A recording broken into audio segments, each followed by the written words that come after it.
ভাই টাকাটা নিন। এরকমভাবে আমাদেরকে আমাদের সমাজে অনেক মানুষ এভাবে টাকা দেয় কোনো কিছু কেনার পরে বা কোনো কিছু নেওয়ার পরে। তো বর্তমান সময়ে এক ধরনের পাউডার জাতীয় দ্রব্য স্কোপোলামিন নামে একটা পদার্থ, যেটি এই টাকার সাথে মিশায়। মিশানোর পরে যখন আমরা কোনো একটা মানুষের কাছ থেকে 500 টাকা বা 1000 টাকা নোট নিই, তখন আমরা টাকাটা একটু দেখি যে আসলে কি ঠিক আছে কিনা। তখন এই টাকাটা কিন্তু আমাদের 6 থেকে 12 ইঞ্চির মধ্যে থাকে, আমাদের নাকের সামনে থাকে, আমরা দেখার চেষ্টা করি এইভাবে। ঠিক এই মুহূর্তে এই টাকার সামনে মেশানো স্কোপোলামিন নামে যে একটা পদার্থ, এটা পাউডার জাতীয়, এটা উপরে দেওয়া থাকলে আপনি বুঝতে পারবেন না।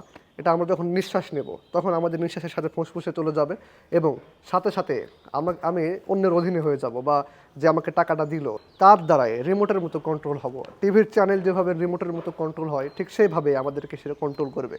এবং কোনো ভয় ভীতি বা কোনো চাকু ছুরি না দেখিয়েই আপনার কাছ থেকে আপনার মানি ব্যাগ, আপনার ফোন, আপনার সর্বশান্ত করে দিতে এরা যা করা লাগে তাই করবে।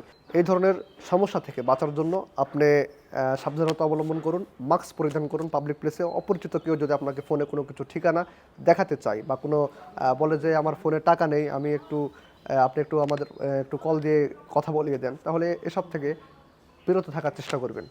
এই সচেতনমূলক ভিডিও আপনি শেয়ার করে সবাইকে দেখার সুযোগ করে দিন, সবাইকে সচেতন করুন। ধন্যবাদ।